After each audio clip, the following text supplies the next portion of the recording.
بھیجے رب میرے درود اور سلام برگزیدہ نبی پر اپنے مدام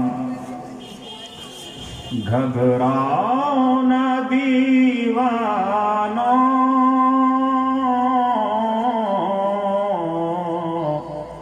سرکار بلائیں گے گھبراؤ نہ دیوانوں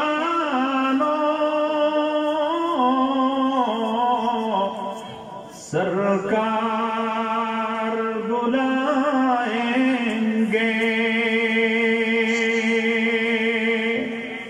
ہم مسجد نبوی کے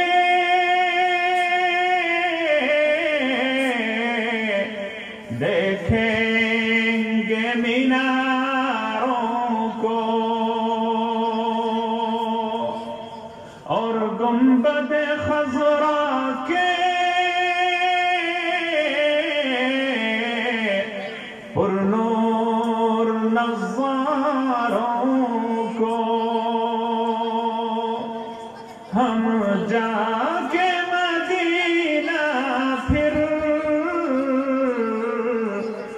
واپس نہیں آئیں گے مل جائیں گی تعبیریں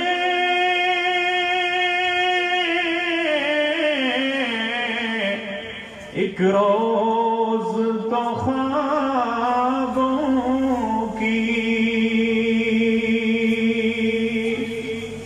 مل جائیں گی تعبیریں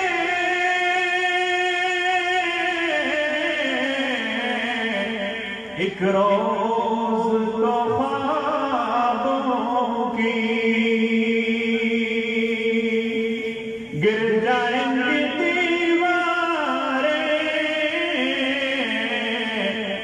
سب دیکھنا ہوگی ہم روزے اقدس پر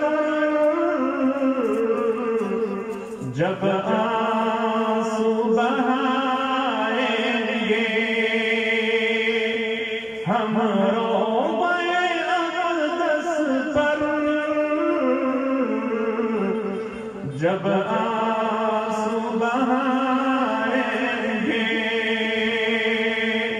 گھبراؤ نہ دیوانوں سرکار بلائیں گے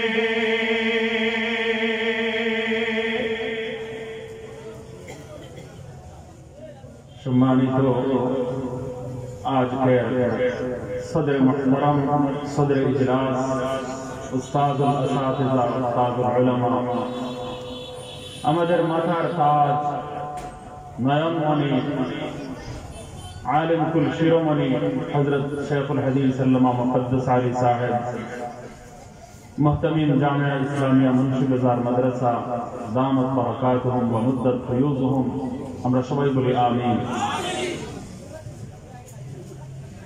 মাশাআল্লাহ অনেক উলামায়ে কেরাম এখনো বিদ্যমান রয়েছেন যারা চেয়ারে বসে আছেন তারা অবশ্যই চেয়ারে বসে থাকেন কারণ নিচে একটু ঠান্ডা আর যারা ঠান্ডায় বসে আছেন তাদেরকে বলবো একটু স্টেজের সামনে এগিয়ে বসার জন্য এই কষ্টটা করতে পারবেন ফাঁকগুলো ফিল আপ করে আপনারা একটু সামনে বসবেন এইসব জিকিরের মজলিসে মাহফিলে বসলে কি পরিমাণ সওয়াব হয় যদি এটা জানা থাকতো তাহলে এর চেয়ে 10 গুণ বড় পিন্ডাল বানিয়েও এখানে স্থান সংকুলান হতো না তিল ধারণের মতো কোনো স্থান খালি থাকতো না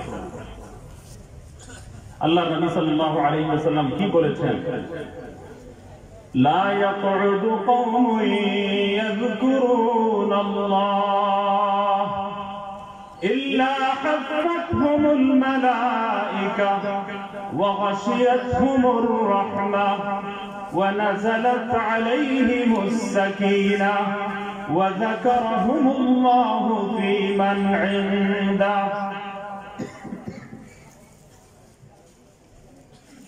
যারা এই সমস্ত জিকিরের মাহফিলে বসবে, জিকিরের মাহফিল সমূহে যারা বসবে, সুবহানাল্লাহ বলো আল্লাহর জিকির, আলহামদুলিল্লাহ বলো আল্লাহর জিকির, লা ইলাহা ইল্লাল্লাহ আফদালুয যিকরি, লা ইলাহা ইল্লাল্লাহ আফদালুয যিকরি তিলাওয়াতুল কুরআন, কুরআন শরীফের তিলাওয়াত ও আল্লাহর জিকির, কুরআন হাদিসের আলোচনার মাহফিলে বসাও আল্লাহর জিকির,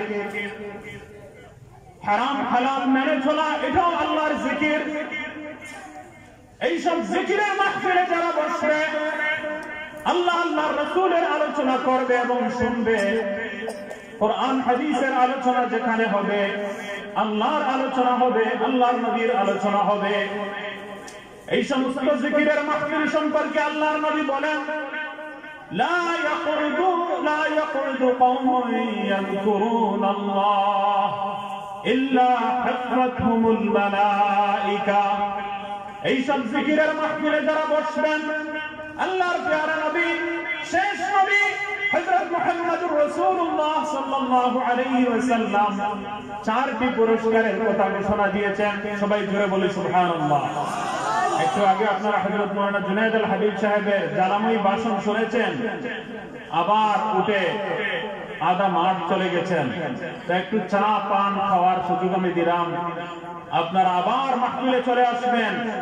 সারা বিশ্বের মধ্যে যিনি নাম করা একজন কারি, বিশ্বব্যাপী বাংলাদেশের সুনাম এবং সম্মানকে যিনি বৃদ্ধি করেছেন, সেই শেখ আজহারি আজকে এখানে তাশরীফ আনবেন এবং তার তেলাওয়াত আপনারা শুনবেন। এই তেলাওয়াতের মধ্যে লাখো মানুষের উপস্থিতি হয়ে থাকে। এই এলাকার একজন মানুষও ঘরে বসে থাকলে আমি মনে করি বিশ্ববিখ্যাত এই কারি সাহেবের অনেকটা অবমাননা না হয়ে যায়, পবিত্র কোরআন শরীফের প্রতি অবমাননা না হয়ে যায়। এজন্য আমি বলবো যে আপনারা জোশ ও খরুশের সাথে, মহব্বতের সাথে, ভালোবাসাপূর্ণ অন্তর নিয়ে আপনারা এই মাহফিলে দলে দলে যোগদান করুন। কেউ বাড়িতে বসে থাকবেন না, সবাই এই মাহফিলে চলে আসুন। এই কোরআনের সঙ্গে সম্পর্ক যখন আমাদের ছিল, কোরআনের সঙ্গে ভালোবাসা এবং মহব্বত যে যুগে আমাদের অন্তরে বিদ্যমান ছিল, তখন আমরা সারা বিশ্বকে নেতৃত্ব দিয়েছি। সারা বিশ্বের নেতৃত্ব আমাদের হাতে ছিল। আর এই কোরআনকে বাদ দেওয়ার কারণে, কোরআনকে ছেড়ে দেওয়ার কারণে সারা দুনিয়ায় লাঞ্ছনা, বঞ্চনা, নির্যাতন এবং অধঃপতন আমাদের তাকদীর হয়ে গেছে। আমরা বলি নাউযুবিল্লাহ। वो ज़माना था कि हम मुअज़्ज़ज़ थे आमिले कुरान होकर, वो ज़माना था कि हम मुअज़्ज़ज़ थे आमिले कुरान होकर, और अब हम ज़लील ख़ार हो गए तारिके कुरान होकर।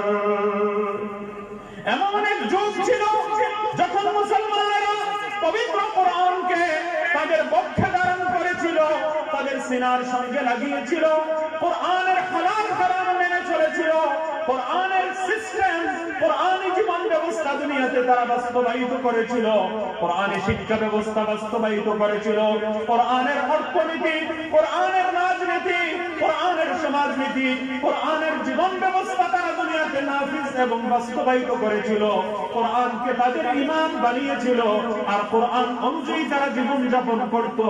এই সেই যুগ ছিল যে যুগে মুসলমানদের হাতে সারা দুনিয়ার নেতৃত্ব চলে এসেছিল।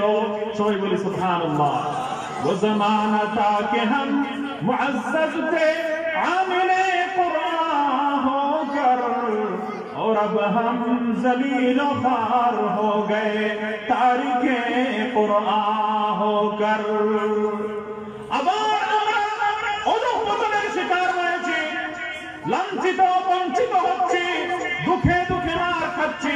সারা বিশ্বের মধ্যে 58টি দেশ মুসলমানদের হস্তগত, মুসলমানদের অধীনে পরিচালিত হচ্ছে, মুসলমানদের হাতে 58টি দেশের শাসন ক্ষমতা, যেটাকে বর্তমান সময়ে তরল স্বর্ণ বলে অভিহিত করা হয়। সেই পেট্রোল খনিগুলোর উপর একচ্ছত্র আধিপত্য মুসলমানদের হাতে। সারা দুনিয়ার অসংখ্য অগণিত খনিজ সম্পদ মুসলমানদের হাতে, কুদরতি ওয়াসাইল মানুষের মুসলমানদের হাতে, সারা দুনিয়ার সবচেয়ে সুন্দর ভৌগোলিক অবস্থান মুসলমানদের হাতে। মরক্কো থেকে নিয়ে জাকার্তা পর্যন্ত বিশ্বের মানচিত্র যদি দেখা যায় তাহলে মুসলমানদের প্রত্যেকটা দেশ পশ্চিম থেকে নিয়ে পূর্ব পর্যন্ত সারা দুনিয়ার ভৌগোলিক ঈর্ষণীয় অবস্থানে রয়েছে। কিন্তু এরপরেও আমরা মার খাচ্ছি, লাঞ্ছিত হচ্ছি, বঞ্চিত হচ্ছি। আমাদেরকে ভারতের মধ্যে জুলুম নির্যাতনের শিকার করা হচ্ছে। বারবার আমরা মজলুম, সারা দুনিয়ার মধ্যে আমরা মজলুম। এর কারণ কি? এর কারণ হলো যে তোমরা কোরআন ছেড়ে দিয়েছো, কোরআন বাদ দিয়ে দিয়েছো। এই কোরআনকে ছেড়ে দেওয়ার কারণে মুসলমানদের উপর অধঃপতন এসেছে, বিপর্যয় এসেছে, মুসিবত এসেছে। আপনারা ইঞ্জিনিয়ার বানান, আমাদের কোনো আপত্তি নেই। আপনারা দুনিয়াবী শিক্ষা অর্জন করেন, দুনিয়ার বিভিন্ন লাইনে আপনারা জ্ঞান অর্জন করেন, কোনো আপত্তি নেই। ইসলাম কোনদিন দোষারোপ করে না। কিন্তু এই ইংরেজি শিক্ষা বলেন, আধুনিক শিক্ষা বলেন, দুনিয়াবী শিক্ষা এবং জাগতিক শিক্ষা বলেন, এই জাগতিক শিক্ষার আগে সর্বপ্রথম যে শিক্ষা অর্জন করতে হবে সেটা হলো আল্লাহর পরিচয়। আল্লাহর পরিচয় লাভ করতে হবে, আল্লাহর ইশক এবং মহব্বত মানুষের অন্তরে তৈরি করতে হবে। আর ঈমান আর ইসলামের সাথে আল্লাহর ইশক এবং মহব্বতের সাথে যদি শিক্ষা হয় তাহলে ইঞ্জিনিয়ারিং বলেন, চিকিৎসা বিজ্ঞান বলেন, সায়েন্স বলেন, প্রত্যেকটা সায়েন্সকে ইসলাম সমর্থন করে। দুনিয়ার কোন শিক্ষাকে ইসলাম অস্বীকার করে না।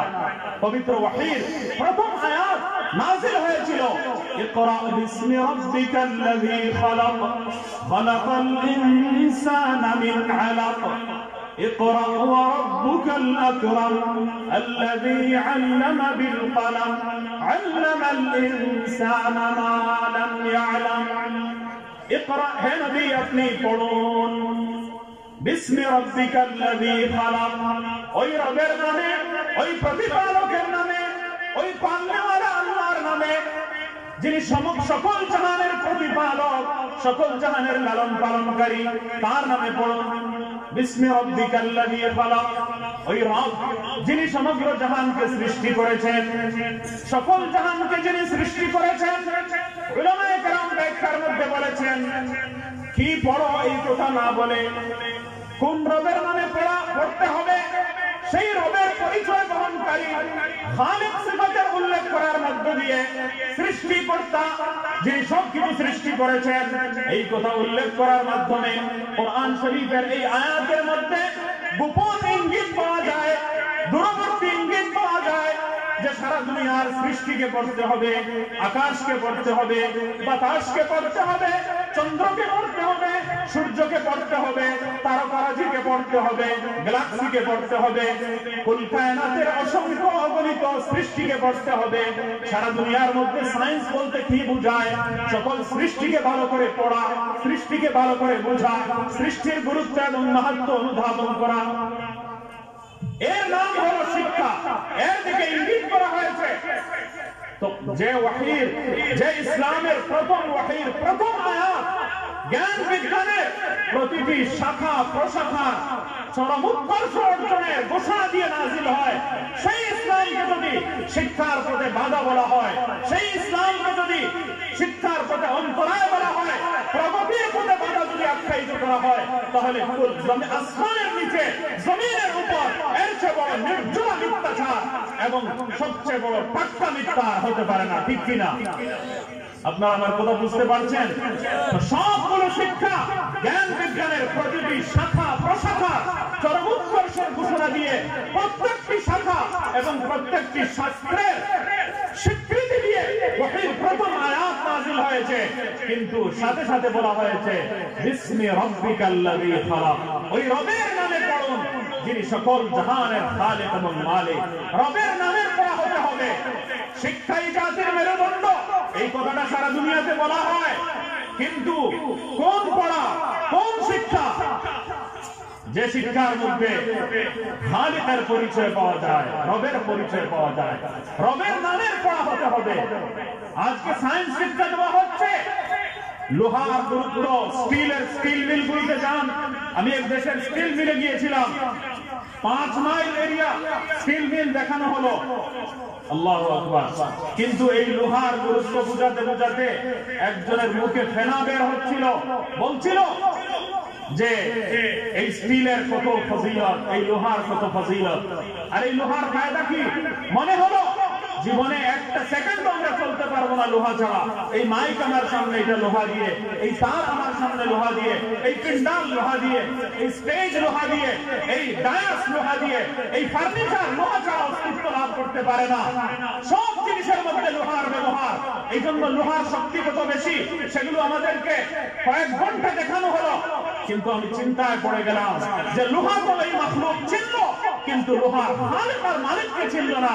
যে আল্লাহ বলেছেন ওয়া আনজালনাল হাদিদ ফীহি বা'সুন শাদীদ ওয়া মানাফি'ু লিন-নাস।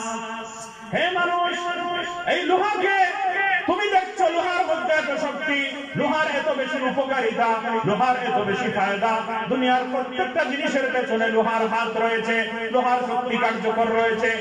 মানুষ লোহার কাছে জিম্মি। এই জিনিসটা তুমি দেখছো, কিন্তু লোহার খালিক এবং মালিককে তুমি দেখছো না। এই লোহা এমনিতেই হয়ে যায়নি, এই লোহা এমনিতেই অস্তিত্ব লাভ করেনি। আল্লাহ বলছেন ওয়া আনজালনাল হাদিদ। হে দুনিয়ার মানুষেরা, এই লোহাকে তোমরা তৈরি করনি, এই লোহাকে আমি আল্লাহ নাজিল করেছি। সবাই বলি সুবহানাল্লাহ। এই লোহাকে কে নাজিল করেছেন? আল্লাহ নাজিল করেছেন।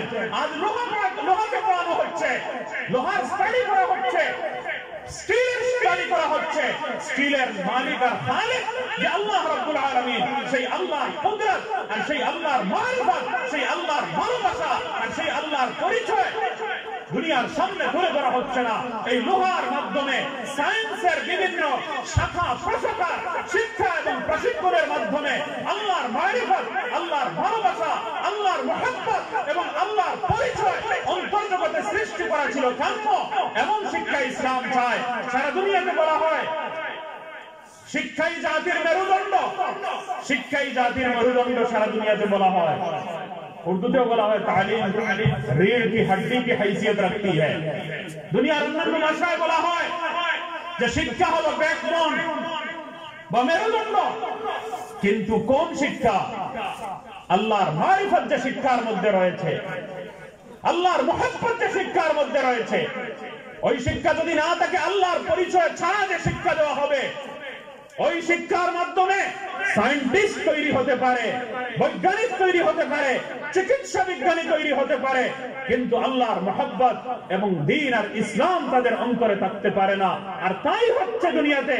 এজন্য আমরা স্পষ্ট ভাষায় বলতে চাই, কোরআনের আয়াতের আলোকে এই উদাত্ত আহ্বান আমরা জানাতে চাই যে আমাদের একেবারে প্রাইমারি বিভাগ থেকে নিয়ে স্কুল, কলেজ এবং ইউনিভার্সিটির প্রত্যেকটা বিভাগ পর্যন্ত ধর্মীয় শিক্ষাকে বাধ্যতামূলক না করা পর্যন্ত এই দেশে অরাজকতা দূর হবে না, চুরি ডাকাতি দূর হবে না, ধ্বংস শেষ হবে না। আপনারা আমার কথা বুঝতে পারছেন তো? কোরআনের তালিমের প্রয়োজন রয়েছে, এত বেশি প্রয়োজন যে সকল জ্ঞানের আগে আপনি বাচ্চাদেরকে কোরআন শিক্ষা দেবেন, কোরআনের তালিম দ্বারা আপনি ধন্য করবেন।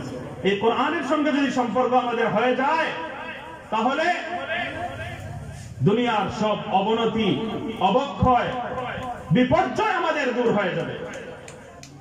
আল্লাহর হাবিব সাল্লাল্লাহু আলাইহি ওয়াসাল্লাম ইরশাদ করেন, ইন্নাল্লাহা ইয়ারফা'ু বিহাযাল কিতাবি আকওয়ামা إن الله يرفع بهذا الكتاب أقواما ويضع به آخرين। পবিত্র কোরআন শরীফ হলো এমন একটা কিতাব হলো এই পবিত্র কোরআন শরীফ, যে কোরআনের মাধ্যমে আল্লাহ রাব্বুল আলামিন দুনিয়ার অনেক জাতিকে সম্মানের উচ্চ আসনে আসীন করেছেন। আবার এই কোরআনের কারণেই, এই কোরআনের দ্বারাই অনেক জাতিকে আল্লাহ তাআলা লাঞ্ছিত করেছেন, অসম্মানিত করেছেন, বঞ্চিত করেছেন, ধ্বংস করেছেন। যারা কোরআনকে সিনার সঙ্গে লাগিয়েছে, কোরআনকে ইমাম বানিয়েছে, কোরআনী শিক্ষাকে বাধ্যতামূলক করেছে, কোরআনী শিক্ষা ব্যবস্থা দুনিয়ার জমিনে প্রতিষ্ঠা করেছে, কোরআনকে ইমাম বানিয়েছে। এমন এক সময় ছিল, আমরাও ছোটবেলায় দেখেছি, ফজরের পরে গ্রামের প্রত্যেকটা বাড়ি থেকে কোরআন শরীফের তিলাওয়াতের আওয়াজ শোনা যেত। ঠিক কিনা? যারা মুরব্বিয়ানে কেরাম আছেন তারা বলতে পারেন, আমরাও দেখেছি গ্রামের প্রত্যেকটা বাড়ি থেকে কোরআন শরীফের তিলাওয়াতের আওয়াজ শোনা যেত। আজকে আমরা পবিত্র কোরআন শরীফকে বাদ দিয়ে দিয়েছি, কোরআনকে ছেড়ে দিয়েছি। আল্লাহর নবী সাল্লাল্লাহু আলাইহি ওয়াসাল্লাম সম্পর্কে পবিত্র কোরআন শরীফের মধ্যে আল্লাহ তাআলা বলেছেন যে আল্লাহর নবী কাল কিয়ামতের দিন আমাদের বিরুদ্ধে বিচার দায়ের করবেন, বিচার দায়ের করবেন যে ইত্তাখাযু হাযাল কোরআন মাহজুরা। আমি এমন যে জাতির কাছে কোরআন ছেড়ে দিয়েছিলাম, কোরআন রেখে এসেছিলাম, সেই জাতি কোরআনকে ছেড়ে দিয়েছে। এটাকে বলা হয় হিজরে কোরআন। কোরআন ছেড়ে দিয়েছে, কোরআন বাদ দিয়ে দিয়েছে। আল্লামা ইমাম ইবনুল কাইয়িম রাহমাতুল্লাহ আলাইহি হিজরে কোরআনের 60টি সূরা উল্লেখ করেছেন। কোরআন শরীফের তিলাওয়াত বাদ দিয়ে দেওয়া, সেটাও কোরআন ছেড়ে দেওয়া। আল্লাহর নবী বিচার দায়ের করবেন আল্লাহর কাছে। বিচার দায়ের কে করবেন? একটু জোরে বলেন। আল্লাহর নবী বিচার দায়ের করবেন। কার কাছে বিচার দেবেন? আল্লাহর কাছে বিচার দেবেন। আর আসামি হবে কারা? যারা কোরআন ছেড়ে দিয়েছিল। ইত্তাখাযু হাযাল কোরআন মাহজুরা। যারা কোরআন ছেড়ে দিয়েছে, আমি কোরআন আমানত রেখে এসেছিলাম, হে আল্লাহ কোরআন ছেড়ে দিয়েছে। আজকে কিয়ামতের দিন আমি নবী মুহাম্মদ সাল্লাল্লাহু আলাইহি ওয়াসাল্লাম আল্লাহর আদালতে, আল্লাহর দরবারে এই সব কোরআন যারা ত্যাগ করেছে, কোরআন ছেড়ে দিয়েছে, তাদের বিরুদ্ধে আমি নবী মুহাম্মদ সাল্লাল্লাহু আলাইহি ওয়াসাল্লাম বাদী হয়ে তাদের বিরুদ্ধে আমি বিচার দায়ের করলাম।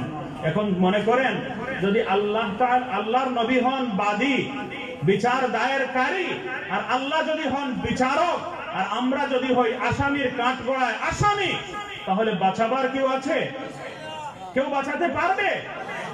নাউযুবিল্লাহি মিন যালিক। সবাই বলি আল্লাহ তাআলা এই আসামির কাঠগড়ায় দাঁড়ানো থেকে আমাদেরকে আল্লাহ যেন রক্ষা করেন। আমরা বলি আমিন। জোরে বলি আমিন। কোরআন ছেড়ে দেওয়া সম্পর্কে আল্লামা ইবনুল কাইয়িম রাহমাতুল্লাহি আলাইহি 60টি সূরা উল্লেখ করেছেন। কোরআনের তিলাওয়াত ছেড়ে দেওয়া, কোরআন ছেড়ে দেওয়ার নামান্তর, কোরআনের মানা না বুঝা, অর্থ না বুঝা, সেটাও কোরআন ছেড়ে দেওয়ার নামান্তর। কোরআনের উপর আমল না করা, সেটাও কোরআন ছেড়ে দেওয়ার নামান্তর। কোরআন ছেড়ে দেওয়ার একটা অর্থ হলো কোরআনের তিলাওয়াত না করা। কোরআন ছেড়ে দেওয়া 7 ভাবে হতে পারে। যে কোনো একটা যদি কেউ ছাড়ে, তাহলে তাকেও বলা হবে সে এই আসামির কাঠগড়ায় সে আসামি। সে কেন কোরআন ছেড়ে দিল, তাকে উত্তর দিতে হবে। আল্লাহর দরবারে বিচারের কাঠগড়ায় দাঁড়াতে হবে। এক সূরা হলো কোরআনের তিলাওয়াত বাদ দিয়ে দেওয়া, আরেক সূরা হলো কোরআনের অর্থ, মর্ম, তাফসীর না বুঝা। আল্লাহ তাআলা সমগ্র মানব জাতির জন্য হেদায়েত হিসাবে, সারা দুনিয়ার মানুষের জন্য ধ্বংস থেকে বাঁচার উপায় হিসাবে আল্লাহ তাআলা এই কোরআন নাযিল করেছেন। মানব জাতির প্রত্যেকটা সদস্যের প্রতি আল্লাহর পক্ষ থেকে একটা চিঠি এসেছে। আজকে যদি প্রধানমন্ত্রীর পক্ষ থেকে আপনার কাছে চিঠি আসে, কোন মন্ত্রীর কাছ থেকে যদি চিঠি আসে, সরকারি কোন চিঠি যদি আসে, তাহলে আপনি না বুঝলে কালকে একজনের কাছে যাবেন, পরশু আর একজনের কাছে যাবেন, দৌড় দিতে দিতে প্রত্যেকের ঘরে যাবেন, পায় করবেন। আগের জমানায় মানুষ চিঠিও পড়া জানতেন না, মানে শিক্ষিত মানুষ কম ছিলেন, তো চিঠি আসলে কত বাড়িতে যে দৌড়াতেন, আল্লাহু আকবার। মনে আছে এগুলো আপনাদের? কত বাড়িতে যে মানুষ দৌড়াতেন, বাবা আমার ছেলে চিঠি লিখছে, ওই চিঠিটা কি লিখছে ওইটা একটু শোনাও। কোন সময় ওই ছেলেও চিঠি লেখা জানে না, বিদেশ থেকে সে অন্যকে দিয়ে লেখাইছে। আর এখন পণ্যওয়ালা যারা, তাদের যা মানে অভিমান, তারা বলে আজকে সময় নাই, না বাবা ওই চিঠিটা পড়িয়ে দাও, একটু আমি অপেক্ষায় আছি, কালকেও বিকালে আসছি, তোমাকে পাইনি, চিঠিটা আমাকে পড়িয়ে দাও।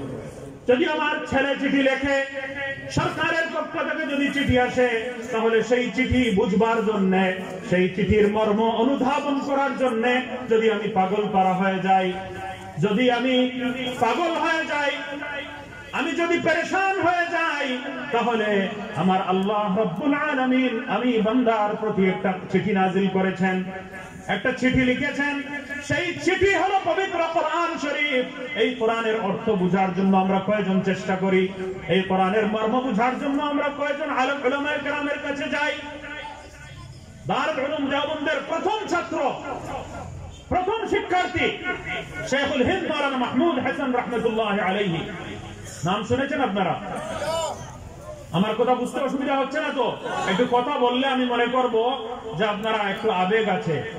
या रब दिल मुस्लिम को वो जिंदा तमन्ना दे, जो कल्ब को गरमा दे, जो रूह को तड़पा दे।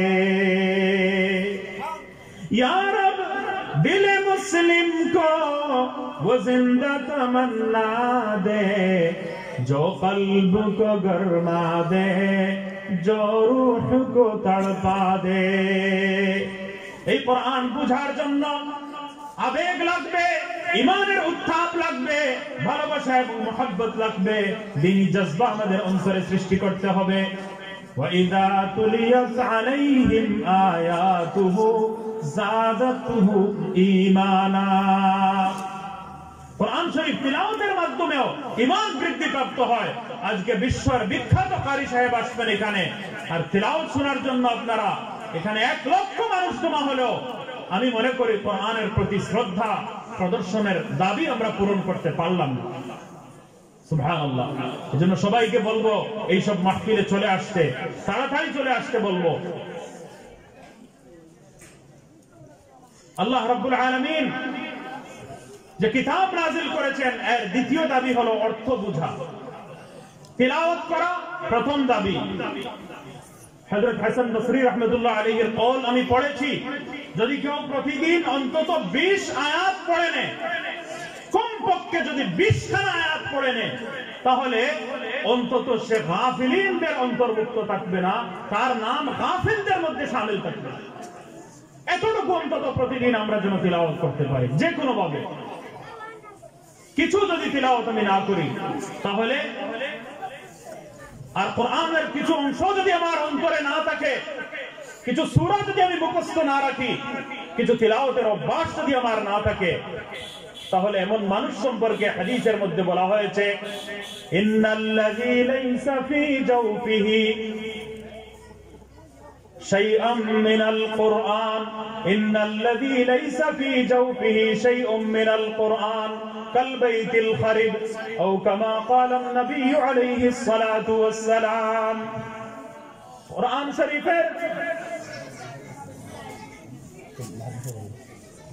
মুহাদ্দিস হুজুর দামাত বারাকাতুহুমের ড্রাইভার সাহেব যেখানে থাকেন স্টেজে চলে আসুন তাড়াতাড়ি। হুজুরকে বেশিক্ষণ বসানো, যে কিছু সময় হুজুর দিয়েছেন, তাশরীফ এনেছেন, দোয়া দেবেন, হুজুরের দোয়া দ্বারা আমরা ধন্য হব, এটাই আমাদের জন্য বরকতময়।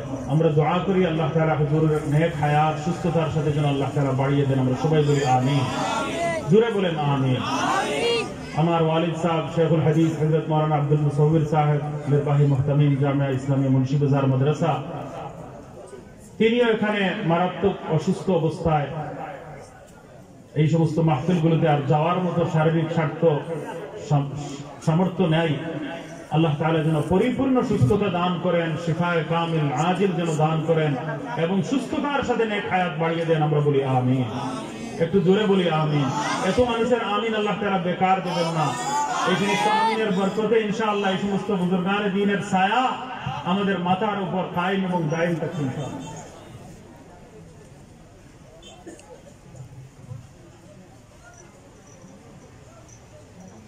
ইন্নাল্লাযী লাইসা ফী জাওফিহি শাইউম মিনাল কুরআন কাল বাইতিল খারিব।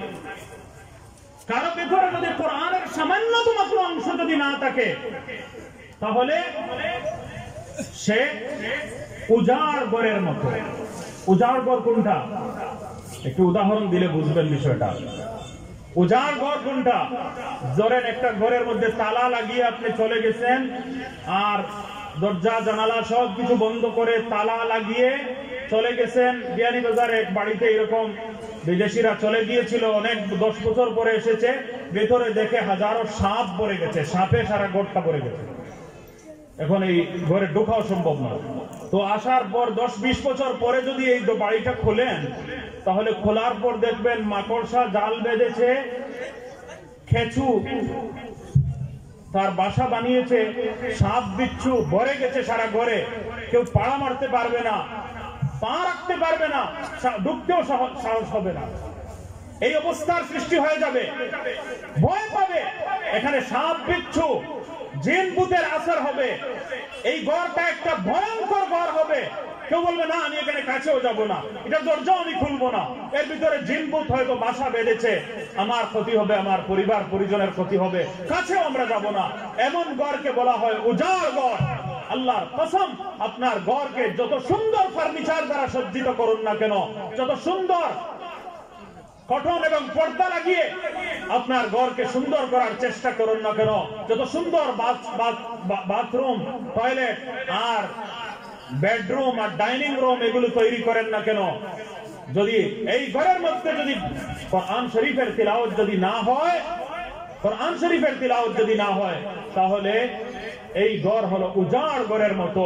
যত সুন্দর ঘরই হোক না কেন, এটা উজাড় ঘরের সমান।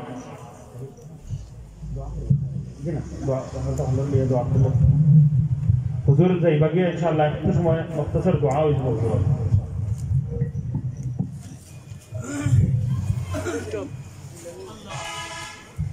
ইল্লাল্লাহ লা ইলাহা ইল্লাল্লাহ লা ইলাহা ইল্লাল্লাহ লা ইলাহা ইল্লাল্লাহ লা ইলাহা ইল্লাল্লাহ মুহাম্মাদুর রাসূলুল্লাহ।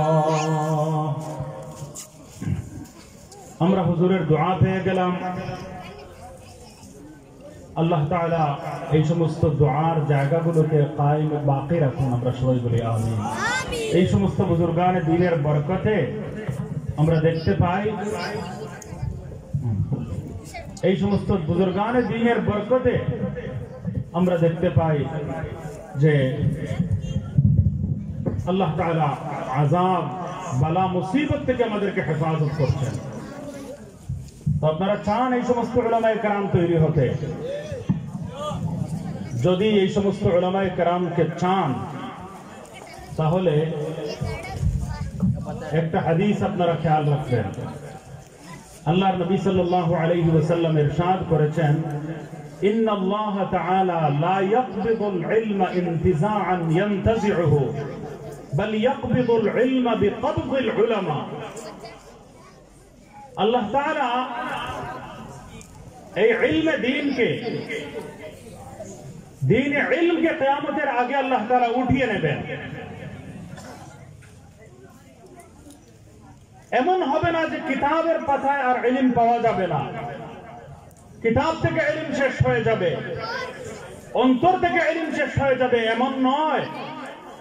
বরং একের পর এক বড় বড় উলামায়ে কেরাম উঠে যাবেন, বড় বড় উলামায়ে কেরাম দুনিয়া থেকে চলে যাবেন, আর এই এক একজন আলিম চলে যাবেন। আল্লাহর নবী বলেন, যারা রয়ে যাবে তারা হলো ইত্তাখাযান নাস রুউসান জুহালা, মানুষ জাহিলদেরকে, যারা প্রকৃত অর্থে আলিম নয়, জাহিল, কিন্তু নামে আর আলিমের ছদ্মাবরণে তারা নিজেদেরকে পেশ করবে, এমন সব লোকদেরকে মানুষ ধর্মীয় লিডার এবং ধর্মীয় নেতা মনে করে বসা আরম্ভ করবে। আছে না, বন্ড পীরদেরকে কি বড় মনে করা হয় না? তাদেরকে কি ধর্মীয় লিডার মানে না? কত হাজার হাজার মানুষ এইরকম বন্ডদেরকে, জাহিলদেরকে মানুষ ধর্মীয় নেতৃত্বের আসনে বসিয়ে ছাড়বে, আর তারা নিজেরাও হাদিসের মধ্যে এসেছে গুমরাহ হবে। মানুষ তাদের কাছে দ্বীন সম্পর্কে জানবে, জানার চেষ্টা করবে, তারা উত্তর জানে না, নিজেরাও পথভ্রষ্ট হবে, গুমরাহ হবে, সকল মানুষদেরকে ফাযাল্লু ওয়া আযাল্লু, নিজেরাও গুমরাহ হবে, অন্যদেরকেও গুমরাহ করবে, পথভ্রষ্ট করে ফেলবে। এই জন্য দ্বীন আর ইসলাম রক্ষার স্বার্থে সত্যিকার হাক্কানি রব্বানি সুন্নতের পরিপূর্ণ অনুসারী সঠিক উলামায়ে কেরামের অস্তিত্ব দুনিয়াতে থাকা নেহায়েত জরুরি কি না? আর কিয়ামতের আগে এই সমস্ত উলামায়ে কেরামকে উঠিয়ে নেওয়া হবে, এক একজন করে এই সমস্ত উলামায়ে কেরাম দুনিয়া থেকে চলে যাবেন, জাহিলরা বাকি থাকবে, ইসলামের ছদ্মাবরণে মানুষদেরকে তারা ধোঁকাগ্রস্ত করবে। আল্লাহর নবী সাল্লাল্লাহু আলাইহি ওয়াসাল্লাম হাদিসের মধ্যে বলেছেন যে তাফাররাকাত বানু ইসরাঈল আলা 72 মিল্লা ওয়া তাফতারিকু উম্মতি আলা 73 মিল্লা কুল্লুহুম قد وجبت لهم النار الا واحده قالوا ما هي يا رسول الله قال ما انا عليه واصحابي। বনি ইসরাইল 72 দলে বিভক্ত হয়েছিল আর আমার উম্মত 73 দলে বিভক্ত হবে। অর্থাৎ আমার নাম লেনেওয়ালা থাকবে, নামে মুসলমান থাকবে, নামে নবীর উম্মতি হিসাবে পরিচয় দেবে, নবীর অনুসারী বলবে, মুসলমান দাবি করবে, কিন্তু বনি ইসরাইল অসংখ্য দলে উপদলে বিভক্ত হয়েছিল। হাদিসের মর্ম হলো আমার উম্মত তার চেয়েও বেশি শাখায় প্রশাখায় দলে উপদলে বিভক্ত হবে। আল্লাহর নবী সাল্লাল্লাহু আলাইহি ওয়াসাল্লাম বলেন নামে হবে মুসলমান, নামে বলবে আমরা মুহাম্মদ সাল্লাল্লাহু আলাইহি ওয়াসাল্লামের উম্মত, কিন্তু সবাই হবে জাহান্নামী আর একদল হবে জান্নাতি। সবাই হবে জাহান্নামের পথের পথিক আর একদল হবে মুক্তিপ্রাপ্ত দল, জান্নাতের দল। আল্লাহর সাহাবায়ে কেরাম রাদিয়াল্লাহু আনহুম জিজ্ঞাসা করেন, হে আল্লাহর নবী সাল্লাল্লাহু আলাইহি ওয়াসাল্লাম, কোন সেই দল যারা নাজাত প্রাপ্ত হবে, যারা মুক্তি প্রাপ্ত হবে, সেই দল কোনটি? নবীজি সাল্লাল্লাহু আলাইহি ওয়াসাল্লাম প্রতি উত্তরে বলেন, মা আনা আলাইহি ওয়া আসহাবি। দুটো পরিচয় রয়েছে, যারা জান্নাতি, যারা নাজাত প্রাপ্ত, যারা সঠিক পথের অবলম্বনকারী, তারা হবে দুইটা আইডেন্টি তাদের আছে, দুইটা পরিচয় তাদের আছে। আমার কথা বুঝতে পারছেন আপনারা? দুইটা পরিচয় রয়েছে, একটা হলো আমি নবী মুহাম্মদ সাল্লাল্লাহু আলাইহি ওয়াসাল্লামের সুন্নাতকে তারা অনুসরণ করবে, নবীর সুন্নাত, আর আমার সাহাবায়ে কেরাম আমি নবী মুহাম্মদ সাল্লাল্লাহু আলাইহি ওয়াসাল্লামের সুন্নাতের অনুসারী হবে। একই সাথে আমার সাহাবায়ে কেরাম রাদিয়াল্লাহু আনহুম আজমাইন যারা আমি নবীর সরাসরি শিষ্য, ঈমানের অবস্থায় যারা আমি নবী সাল্লাল্লাহু আলাইহি ওয়াসাল্লামকে দেখেছে, ঈমানের অবস্থায় তাদের ইন্তেকাল হয়েছে, সেই নবী মুহাম্মদ সাল্লাল্লাহু আলাইহি ওয়াসাল্লামের সরাসরি শিষ্য সাহাবায়ে কেরাম রাদিয়াল্লাহু আনহুম আজমাইনের আদর্শের উপর যারা কায়েম থাকবে, তারাই হবে নাজাত প্রাপ্ত। আর বাকি 72 দল হবে জাহান্নামী, তারা হবে গোমরা, তারা হবে পথভ্রষ্ট। তো নামে মুসলমান হবে আর দাবিদার হবে আমি নবীর উম্মত, নবীর অনুসারী, কিন্তু সব কিছুর সত্ত্বেও আমরা দেখতে পাই যে এই সব কিছু সত্ত্বেও তারা জাহান্নামের পথের পথিক হবে। এই কথাটা এই জন্য বললাম যে নবীর সুন্নাত আর সাহাবায়ে কেরামের আদর্শ, এই দুই জিনিসকে একসঙ্গে আমাদের ধারণ করতে হবে। আর একসঙ্গে যদি ধারণ করতে হয় তাহলে হাক্কানি রব্বানি উলামায়ে কেরামের অস্তিত্ব থাকা নেহায়েত জরুরি। আল্লাহ তাআলা হযরতে উলামায়ে দেওবন্দ এবং কওমি মাদ্রাসা দারুল উলুম দেওবন্দের আদর্শে অনুপ্রাণিত কওমি মাদ্রাসাগুলোর মাধ্যমে সত্যিকার সুন্নাতের পরিপূর্ণ অনুসারী হযরতে উলামায়ে কেরামের অস্তিত্ব এ দুনিয়াতে জীবিত রেখেছেন। হযরত শেখ মুহাদ্দিস গওহরপুরী রাহমাতুল্লাহি আলাইহি তিনি নিজে মুন্সিবাজার মাদ্রাসার ওয়াজে আমরা ছোটবেলায় ছিলাম, শুনেছি তিনি বলেছিলেন যে আমি পাবনায় একটি সরকারি মাদ্রাসায় কামিলের ছাত্রদেরকে হাদিসের দর্শ দেওয়ার জন্য তারা আমাকে বসালো। একটা সরকারি মাদ্রাসায়, সিলেটের সরকারি মাদ্রাসা বলবো না, পাবনার সরকারি মাদ্রাসা, আর সেখানে হযরত মাওলানা নুরুদ্দিন মুহাদ্দিস গওহরপুরি রাহমাতুল্লাহি আলাইহি ওনাকে তারা হাদিসের দর্শে বসিয়েছে। তিনি বললেন কামিল ক্লাসে বুখারী শরীফের ছাত্র, সাহাহ সিত্তার ছাত্র, মুসলিম শরীফ, তিরমিজি শরীফের ছাত্র, দৌরে হাদিস তথা কামিল জামাতের ছাত্র 28 জন সামনে বসা। 28 জনের 28 জন সবাই ক্লিন শেভ ছিল, দাড়ি কামানো ছিল। সবাই বলি নাউযুবিল্লাহ। এই উলামায়ে দেওবন্দ কওমি মাদ্রাসা প্রতিষ্ঠার মাধ্যমে দ্বীনের আসল রূপ এবং সুন্নাতের আসল নমুনা সহিহ আকীদা বিশ্বাস এই উপমহাদেশে যদি জীবিত না রাখতেন তাহলে কত গুমরাহি, কত ভ্রষ্টতা আমাদেরকে ধ্বংস করে নিয়ে যেত, তার কোনো তুলনা হয় না। আমাদের এই সমস্ত সরকারি মাদ্রাসা সমূহ এক সময় দারুল উলুম দেওবন্দের কৃতি সন্তানেরা তারা ইলমে দ্বীন অর্জন করার জন্য দারুল উলুম দেওবন্দের ফারিগিনরা তারা আমাদের দেশের সরকারি মাদ্রাসা সমূহে তারা শিক্ষকতা করেছেন, হাদিসের পাঠ দান করেছেন। ঢাকা আলিয়া মাদ্রাসায় শেখুল ইসলাম আল্লামা জফর আহমদ উসমানী রাহমাতুল্লাহি আলাইহি আমাদের এই জকিগঞ্জের গর্বিত সন্তান খতিব মাওলানা উবাইদুল হক সাহেব রাহমাতুল্লাহি আলাইহি জাতীয় মসজিদ বাইতুল মুকাররমের খতিব ছিলেন, ঢাকা আলিয়া মাদ্রাসার হেড মাওলানা ছিলেন। মাওলানা জিল্লুর রহমান সাহেব, মাওলানা সাহুল উসমানী রাহমাতুল্লাহি আলাইহি সিলেট আলিয়া মাদ্রাসায় পড়িয়েছেন।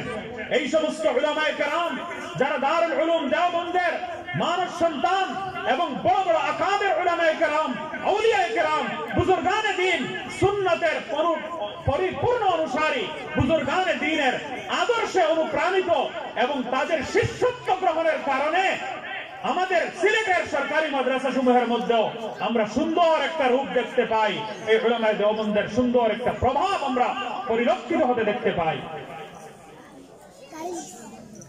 কোন শিক্ষা ব্যবস্থার বিরুদ্ধে আমি কথা বলছি না, কিন্তু একটা কথা বলা যায় যে বাংলাদেশে যদি মুহাদ্দিস গওহরপুরি তৈরি হতে পারেন তাহলে কওমি মাদ্রাসা থেকে শেখ মামুন খানী রাহমাতুল্লাহি আলাইহির মতো হুজুর যদি তৈরি হয়ে থাকেন তাহলে এই কওমি মাদ্রাসা থেকে শেখ কৌড়িয়া রাহমাতুল্লাহি আলাইহি, আল্লামা মুশাহিদ দায়মপুরি রাহমাতুল্লাহি আলাইহি, লক্ষ লক্ষ শেখুল হাদিস আল্লামা আজিজুল হক সাহেব, মুফতি আমিনী সাহেব, এই সমস্ত বুজুর্গানে দ্বীন উলামায়ে কেরাম যারা সুন্নাতের পরিপূর্ণ অনুসারী, ইসলামের পরিপূর্ণ নমুনা হিসাবে দুনিয়ার সামনে নিজেদের আদর্শ পেশ করতে পেরেছেন, নিজেদের আমল আখলাক পেশ করতে পেরেছেন, যাদের কথা আলোচনা করে, যাদের জীবনকে নমুনা হিসাবে দুনিয়ার সামনে পেশ করে এখনো এই দেশের কোটি কোটি তাওহীদি জনতা একটা অনুপ্রেরণা লাভ করতে পারে, আদর্শের সন্ধান পায়, সঠিক পথের দিশা পায়, আমলের উৎসাহ এবং উদ্দীপনা লাভ করতে পারে। এই সমস্ত মহামনীষীরা কওমি মাদ্রাসা থেকে দারুল উলুম দেওবন্দের আদর্শে অনুপ্রাণিত দ্বীনি শিক্ষা প্রতিষ্ঠানগুলো থেকে তৈরি হয়েছে। তাদের ওলায়াত, তাদের বুজুর্গি, তাদের বড়ত্ব, তাদের সুন্নাতের অনুসরণ এবং ইসলাম এবং দ্বীনের উপর অবিচল এবং অটল থাকার একটা অঙ্গীকার আমরা সারা জীবন দেখতে পাই। এই জিনিসটা অন্যত্র আমরা খুঁজে পাই না। জ্ঞান আপনি অনেক জায়গায় পাবেন, নলেজ আপনি অন্য অনেক পাবেন, রিসার্চ আপনি পাবেন, গবেষণা আপনি পাবেন, বই লেখা আপনি পাবেন, কিন্তু আমলের বাস্তব নমুনা, সুন্নাতের পরিপূর্ণ অনুসরণ আপনারা এই সমস্ত উলামায়ে দেওবন্দের মধ্যেই খুঁজে পাবেন। সবাই বলি সুবহানাল্লাহ। এই সমস্ত উলামায়ে কেরামের মাধ্যমে আমাদের সাধারণ মুসলমানেরা গ্রামে গঞ্জে সর্বত্র আলহামদুলিল্লাহ দ্বীনের বাস্তব নমুনা খুঁজে পেয়েছে, সুন্নাতের আদর্শের একটা অবিকল নমুনা তারা দেখতে পেয়েছে। আমি নিজে একটা উদাহরণ দেই। আমার নানা জান হযরত শেখ মামুন খানী রাহমাতুল্লাহ আলাইহি, শেখ মামুন খানী রাহমাতুল্লাহ আলাইহির অন্যতম জামাতা ছিলেন আমার শ্বশুর মাওলানা কাজী আব্দুল সুবহান সাহেব রাহমাতুল্লাহ আলাইহি, যার প্রতিষ্ঠিত মাদ্রাসার এই জলসায় আমরা আজ সমবেত হয়েছি।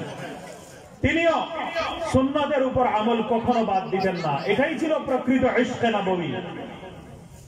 তু কো যাও সুন্নতে আহমদ কো যা, তু কো যাও সুন্নতে আহমদ কো যা, বা মুহাম্মদ কই বুদ নিসবত তুরা।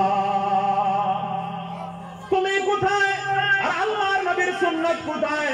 সুন্নাতের ধার ধারণা, সুন্নাতের অনুসরণের কোন জজবা তোমার মধ্যে নেই। তোমার খাওয়া, চলাফেরা, উঠা বসা সবকিছুতে আল্লাহর নবীর সুন্নাতের অনুসরণ আমরা দেখতে পাই না। ठुक जाओ सुन्नते अहमद कुजा बा मोहम्मद कई बुअद निस्बत तुरा नबीर संगे तुम्हार आबार निस्बत किसेर नबीर मोहम्मदेर दाबी आबार किसेर সাহাবায়ে কেরাম নবীর ইশক আর মুহাব্বত আল্লাহর নবীর প্রতি ভালোবাসার বাস্তব নমুনা সুন্নতের অনুসরণের মাধ্যমে দুনিয়ার সামনে পেশ করেছিলেন তোমার নানা জান হযরত শেখ মামুর খানি রাহমাতুল্লাহ আলাইহিকে দেখেছি ব্রেন স্ট্রোক হয়ে গেল শুধু উদাহরণ দিচ্ছি কোন ধরনের বুজুর্গানে দিন আপনাদের আমাদের এলাকায় বিদ্যমান ছিলেন সুবহানাল্লাহ ব্রেন স্ট্রোক হয়ে গেছে সবাই দোয়া করছেন কোন সময় খবর আসবে ইন্তেকাল হয়ে গেছে এই মারাত্মক অবস্থায় ব্রেন স্ট্রোকের পর এই সিলেটের জিন্দাবাজারে রয়্যাল হসপিটালে তাকে নিয়ে যাওয়া হলো জোহরের নামাজের সময় ওনাকে ওযুখানায় বসানো হলো আর পুরো এক সাইড মাথা থেকে আরম্ভ করে ডান হাত ডান পা সম্পূর্ণ অবশ নিস্তেজ সেন্সলেস কিন্তু এই অবস্থায় উনি ওযু করার সময় বাম হাত দিয়ে একটু পানি আবার নিছেন আর গলার সাইডে একেবারে শেষ অংশে এটা লাগাচ্ছেন এই পানিটা আর ঠিক ওই সময় তার জবান দিয়ে উচ্চারিত হচ্ছে যে আল্লামা হাফিজ ইবনে হাজার আসকালানী রাহমাতুল্লাহ আলাইহি এটাকে মুস্তাহাব বলেছেন তো চিন্তা করেন মরণাপন্ন অবস্থা কত ভয়াবহ অবস্থা অন্য মানুষ নামাজই পড়বে না নামাজের কাছেও যাবে না ওই সময় যখন এক সাইড সম্পূর্ণ নিস্তেজ অবশ হয়ে গেছে ঠিক এমন অবস্থায় তার একটা মুস্তাহাবও ছাড়ছেন না তিনি একটা মুস্তাহাবও বাদ দিচ্ছেন না উনি যদি অসুস্থ থাকেন আর আপনি যদি পায়ে মোজা পরান তাহলে এটা সম্ভবই হবে না প্রথমে বাম পায়ে যদি পরান তাহলে ওই ঘুষ থাকলে সাথে সাথে বলবেন ডান পায়ে আগে পরাও তুমি কি করছো তুমি ভুল করছো সুবহানাল্লাহ সুবহানাল্লাহ বলতে ইচ্ছা করে না সুবহানাল্লাহ আল্লাহর নবীর সুন্নতের অনুসরণের মাধ্যমে সাহাবায়ে কেরাম মুহাব্বতের পরাকাষ্ঠা প্রদর্শন করেছেন ভালোবাসার পরাকাষ্ঠা প্রদর্শন করেছেন শুধু নাম উচ্চারণ করে নয় শুধু জশ্নে জুলুসে ঈদে মিলাদুন নবীর র্যালি বের করে নয় হযরত আনাস রাদিয়াল্লাহু তাআলা আনহু আল্লাহর নবীর 10 বছরের খাদিম ছিলেন দীর্ঘ 10 বছর খেদমত করেছেন আর একদিন বলছেন যে আল্লাহর নবী সাল্লাল্লাহু আলাইহি ওয়াসাল্লামকে আমি দেখছি খানা খাচ্ছেন আর খানার মধ্যে থেকে তিনি গোশত দিয়ে কদু বা লাউয়ের সালন ছিল কদু রান্না করা ছিল গোশত দিয়ে আর আল্লাহর নবী কদুর টুকরোগুলো আলাদা করে আল্লাহর নবী সাল্লাল্লাহু আলাইহি ওয়াসাল্লাম খাচ্ছেন আমি যখন এটা দেখলাম তখন আমি তরকারি থেকে কদুর টুকরোগুলো এই যে আমরা সবুজ লাউ খাই না সবুজ কদু যেটা আমরা খাই এটা টুকরো আলাদা করে আল্লাহর নবী সাল্লাল্লাহু আলাইহি ওয়াসাল্লামের জন্য আমি রাখলাম আল্লাহর নবীর কাছে আমি পেশ করলাম এমন হয়ে গেল যে আমার সবচেয়ে ভালোবাসার সবজি কদু ছাড়া আর কিছু নয় লাউ ছাড়া আর কিছু নয় সবাই বলি সুবহানাল্লাহ হযরত আনাস রাদিয়াল্লাহু তাআলা আনহু কে সৈয়দনা ফারুক আযম হযরত উমর রাদিয়াল্লাহু তাআলা আনহু তার শাসনামলে ইরাকের কুফা এলাকায় একটা জমি সরকারিভাবে বরাদ্দ করলেন বললেন সেই জায়গা নবীর খাস খাদিম হিসেবে আপনার জন্য এই জায়গা জমি বরাদ্দ করা হলো তিনি এই পুরো জায়গার মালিক যখন হলেন হযরত আনাস রাদিয়াল্লাহু তাআলা আনহু সেখানে কদু চাষ করলেন লাউ চাষ করলেন বললেন যে আমার পরিবার পরিজন পরিবারের মহিলারা যখন বলতেন তোমার পছন্দের ডিশ আমরা আজকে কি তৈরি করব পছন্দের খাবার কি তৈরি করব হযরত আনাস রাদিয়াল্লাহু আনহু বলেন যখনই আমার পরিবারের লোকজন আমাকে পছন্দের কোন জিনিস তৈরির কথা বলেছেন তখনই আমি কদু ছাড়া আর কিছু বলি নাই সুবহানাল্লাহ বলি যে আমার নবী কদু ভালোবাসতেন লাউ ভালোবাসতেন এই জন্য কদুর কথা আমি আমার চয়েসের মধ্যে বলেছি কদু ছাড়া অন্য কোনো উত্তর দেইনি যখনই আমার ফ্যামিলির পক্ষ থেকে আমাকে অফার করা হয়েছে বলা হয়েছে যে আজকে আপনার জন্য কি রান্না করব হযরত আনাস রাদিয়াল্লাহু তাআলা আনহু সরকারি জমি ইরাকের মধ্যে যখন পেয়ে গেলেন সেখানে আল্লাহর নবীর ভালোবাসা এবং মহব্বতের বহিঃপ্রকাশ স্বরূপ তিনি কদু চাষ করলেন লাউ চাষ করলেন আর বললেন যে আল্লাহ তাআলা আমার লাউয়ের ফসলের মধ্যে এত বরকত দান করলেন যে প্রত্যেকের জমির মধ্যে বছরে একবার লাউ হতো বা ফসল হতো, আর আমার জমির মধ্যে 2 বার নয় 3 বার ফসল হতো। সুবহানাল্লাহ বলি। আর লাউগুলো এত বড় হতো যে কোনো সময় পুরো একটা লাউ বহন করার জন্য একটা গাদা প্রয়োজন হতো। একটা গাদার মধ্যে তো মানে কয়েক মন মাল উঠানো যায়, কয়েক মন মাল একটা গাদার উপর উঠানো যায়, কিন্তু একটা লাউ বহন করার জন্য একটা গাদা ব্যবহার করার প্রয়োজন হতো। এত বড় বড় লাউ আমার গাছের মধ্যে ধরতো, এত বরকত আল্লাহ তাআলা দিলেন। সবাই বলি সুবহানাল্লাহ।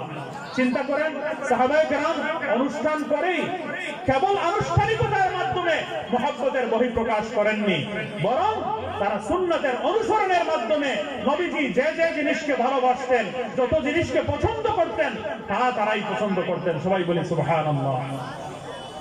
এই ছিল সাহাবায়ে কেরাম। হযরত সাদ বিন আবি ওয়াক্কাস রাদিয়াল্লাহু তাআলা আনহু মিশর জয়ী সাহাবী। মিশর জয় করতে গিয়ে তিনি অগ্রসর হচ্ছিলেন, আর অগ্রসর হওয়ার পথে 12,000 সৈন্য নিয়ে হযরত সাদ বিন আবি ওয়াক্কাস রাদিয়াল্লাহু তাআলা আনহু তার অগ্রাভিযান পরিচালনা করে যাচ্ছিলেন। হঠাৎ একটা কেল্লার মধ্যে তার 12,000 সৈন্য মিশর জয়ের পথে রুখে গেল, আর এই কেল্লা জয় করতে পারে না। যুদ্ধের মধ্যে যেন পরাজয় বরণ করতে হচ্ছে। কারণ কি? কারণ খুঁজে পাওয়া যাচ্ছে না। এমত অবস্থায় আল্লাহ হযরত ওমর রাদিয়াল্লাহু আনহুর কাছে খবর পাঠানো হলো যে এই কেল্লা জয় হচ্ছে না, বিজয় যাত্রা স্তব্ধ হয়ে গেছে।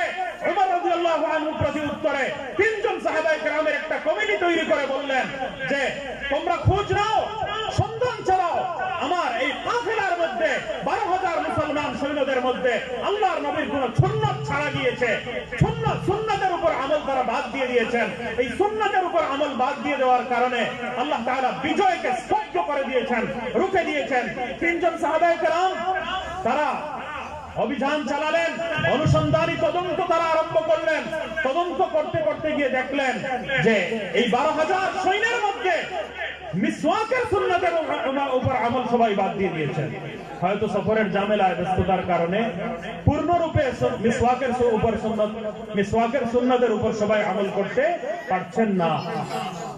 এই আমল বললেন যে এর কারণে এমনটা হয়েছে।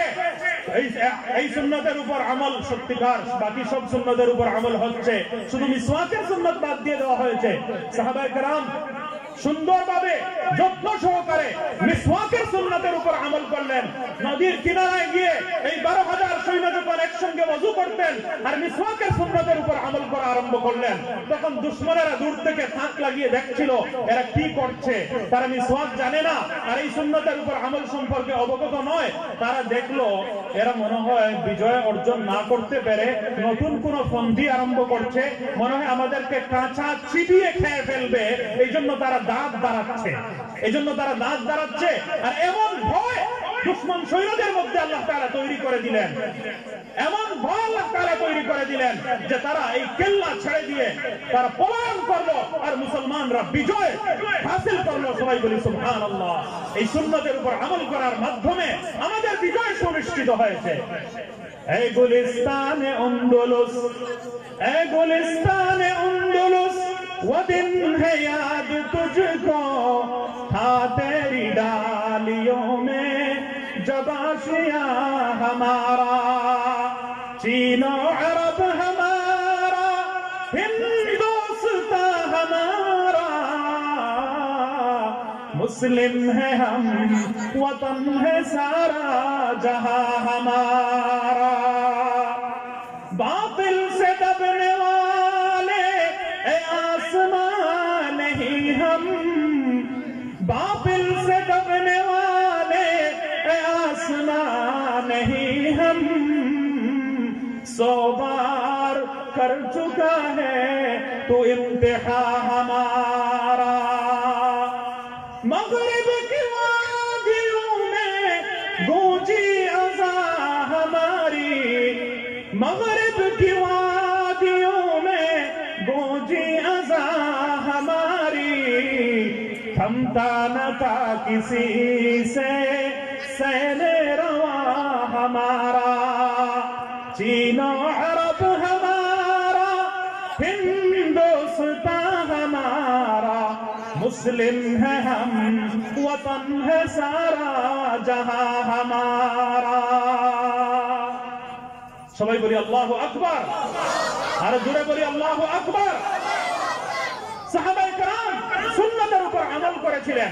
তো আল্লাহর নবী বলেছেন যে সবাই হবে জাহান্নামী, 72 দলের 72 দল, অর্থাৎ অসংখ্য অগণিত দল উপদল হবে, সবাই হবে জাহান্নামী, পথভ্রষ্ট গোমরা। এক দল হবে জান্নাতি, এক দল হবে নাজাত প্রাপ্ত, মুক্তি প্রাপ্ত। সাহাবায়ে কেরাম জিজ্ঞাসা করলেন কোন সেই দল? নবীজি উত্তরে বললেন যারা দুই আদর্শের উপর অটল থাকবে। একটা আদর্শ হলো আমি নবীর সুন্নাত, আর আরেকটা আদর্শ হলো সাহাবায়ে কেরামের আদর্শ। নবীর সুন্নাত, সাহাবায়ে কেরামের আদর্শ। সবাই আমার সাথে বলবেন নবীর সুন্নাত, সাহাবায়ে কেরামের আদর্শ। জোরে বলুন নবীর সুন্নাত, নবীর সুন্নাত, সাহাবায়ে কেরামের আদর্শ, নবীর সুন্নাত, সাহাবায়ে কেরামের আদর্শ। এই দুই মূলনীতিকে যারা আঁকড়ে ধরবে, আল্লাহর নবী বলেন এরা হবে নাজাত প্রাপ্ত, এরা হবে মুক্তি প্রাপ্ত, এরা হবে জান্নাতি। আর যারা এই দুই মূলনীতির উপর অটল থাকবে না, অবিচল থাকবে না, তারা গোমরাহ, তারা পথভ্রষ্ট। এই অসংখ্য অগণিত দলগুলো 72 দলে বিভক্ত হবে, কিন্তু জান্নাত পাবে না। নামে মুসলমান হবে, নামে নবীর উম্মত দাবি করবে, কিন্তু এরপরেও নাজাত প্রাপ্ত হবে না। নবীর সুন্নাত, সাহাবায়ে কেরামের আদর্শ, নবীর সুন্নাত, সাহাবায়ে কেরামের আদর্শ, এই দুই মূলনীতি। এর কারণেই বলা হয় আহলে সুন্নাত ওয়াল জামাআত। এর অর্থ কি? নবীর সুন্নাত দ্বারা আহলে সুন্নাত, আর জামাআতে সাহাবার আদর্শ। সাহাবায়ে কেরামের জামাআত মানে পুরো সম্মিলিত সাহাবায়ে কেরামের যে আদর্শ, এটাকে বলা হয় জামাআতুস সাহাবা। অন্য কোনো জামাত আমি বলছি না, সাহাবার জামাতের আদর্শ, এটাকে বলা হয় ওয়াল জামাআত। তো আহলে মুসলমানদের মধ্যে অসংখ্য অগণিত দল উপদল থাকতে পারে, কিন্তু সঠিক পথের উপর কায়েম এবং দায়েম করা যারা হবে আহলে সুন্নাত ওয়াল জামাআত, নবীর সুন্নাত আর জামাতে সাহাবার আদর্শ, এই দুই মূলনীতির উপর যারা কায়েম, তারা হবে নাজাত প্রাপ্ত, তারা হবে মুক্তি প্রাপ্ত, তারা হবে জান্নাত। এখন আমাদের পুরো জীবনকে নবীর সুন্নাত আর সাহাবায়ে কেরামের আদর্শের উপর কায়েম যদি আমরা করতে চাই, তাহলে আল্লাহ ওয়ালাদের সান্নিধ্য ছাড়া কোনো উপায় নাই। আল্লাহর নেক ও আউলিয়া কেরাম, বুজুর্গানে দ্বীন, উলামায়ে কেরাম এবং সুন্নাতের পরিপূর্ণ অনুসারী বুজুর্গানে দ্বীন যারা খেলাফত প্রাপ্ত, তাদের নিকট সান্নিধ্য অবলম্বন করে, তাদের সুহবত ইখতিয়ার করে যদি আমরা আমাদের জীবনে নবীর সুন্নাতের অবিকল নমুনা আমরা তৈরি না করতে পারি, তাহলে আমরা নাজাত পাবো না। কবি কতই না সুন্দর বলেছেন, এক জামানা সুহবতে বা আউলিয়া, এক জামানা সুহবতে বা আউলিয়া, বেহতর আজ সদ সালহা তাআতে বেরিয়া। আল্লাহ ওয়ালাদের সান্নিধ্যে সামান্য একটা সময় যদি কেউ ব্যয় করে, তাহলে তার মধ্যে ইখলাস পয়দা হবে, তার মধ্যে আল্লাহর ইশক আর মুহাব্বত পয়দা হবে। আল্লাহ ওয়ালাদের সান্নিধ্যে অবস্থান ছাড়া ইখলাসের স্বাদ, ইখলাসের হালাওয়াত মানুষের অন্তরে সৃষ্টি সাধারণত হয় না। হযরতে হানজালা রাদিয়াল্লাহু তাআলা আনহু চিৎকার করা আরম্ভ করলেন, নাফাকা হানজালা, নাফাকা হানজালা, হানজালা তো মুনাফিক হয়ে গিয়েছে, হানজালা মুনাফিক হয়ে গিয়েছে। সবাই অবাক হয়ে গেলেন, বললেন কেমনে হানজালা মুনাফিক হয়ে গেল, নিজের ব্যাপারে এমন স্লোগান কেন দিচ্ছ? হযরতে হানজালা বলেন, আল্লাহর নবীর মজলিসে যখন বসি, মনে হয় যেন জান্নাত জাহান্নাম চোখের সামনে, মনে হয় যেন আখিরাতের জগতে বিচরণ করছি। আর নবীজির সুহবত থেকে, নবীজির মজলিস থেকে যখন উঠে ঘর বাড়িতে চলে আসি, বিবি বাচ্চার সঙ্গে সময় কাটাই, তখন সেই মনের অনুভূতি থাকে না, অবস্থা দুই রকম হয়ে যায়। এই ডাবল স্ট্যান্ডার্ড এবং দ্বিমুখী মানুষের নামই তো হলো মুনাফিক। যখন অবস্থা নবীর মজলিসে এমন হয় যে মনে হয় আমি জান্নাত জাহান্নাম চোখ দিয়ে দেখছি, আর যখন ঘরে চলে আসি দুনিয়ার মহব্বত অন্তরের মধ্যে সৃষ্টি হয়, দুনিয়ার ভালোবাসা অনুভব করি। এজন্য অবস্থা দুই ধরনের হয়ে গেল। আর মুনাফিক তো হয় দুই চরিত্রের মানুষ, ভিতরে অমুসলিম আর বাইরে মুসলমান। আমি তো মনে হয় মুনাফিক হয়ে গেছি। বলার উদ্দেশ্য হলো যে বুজুর্গানে দ্বীন আল্লাহ ওয়ালাদের সুহবতে যাওয়ার কারণে, আল্লাহ ওয়ালাদের সান্নিধ্যে যাওয়ার মাধ্যমে ঈমানের হালাওয়াত, ঈমানের মিষ্টি, ঈমানের স্বাদ, ঈমানের হালাওয়াত, ঈমানের স্বাদ মানুষ উপলব্ধি করতে পারে, অনুভব করতে পারে। আল্লাহর ইশক অন্তরে তৈরি হয়, আল্লাহর মুহাব্বত অন্তরে তৈরি হয়।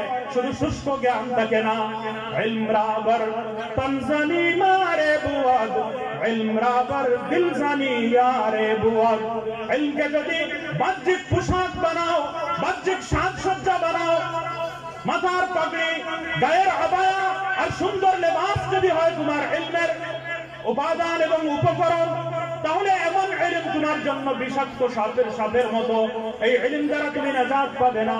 আর এই ইলমকে যদি অন্তরের গোশত বানাতে পারো, অন্তরের খোরাক বানাতে পারো, আল্লাহর ইশক, আল্লাহর মহব্বত তৈরি করার মাধ্যম যদি বানাতে পারো, এর দ্বারা যদি আল্লাহর ভালোবাসা অন্তরে যদি স্থান দিতে পারো, তাহাজ্জুদের সময় উঠে চোখের পানি ফেলার মতো মানসিকতা যদি তৈরি করতে পারো, আর দুনিয়ার ভালোবাসা মোহ ত্যাগ করতে পারো, আল্লাহর মহব্বতের মাধ্যম যদি বানাতে পারো, তাহলে সেই ইলম তোমার জন্য বন্ধু।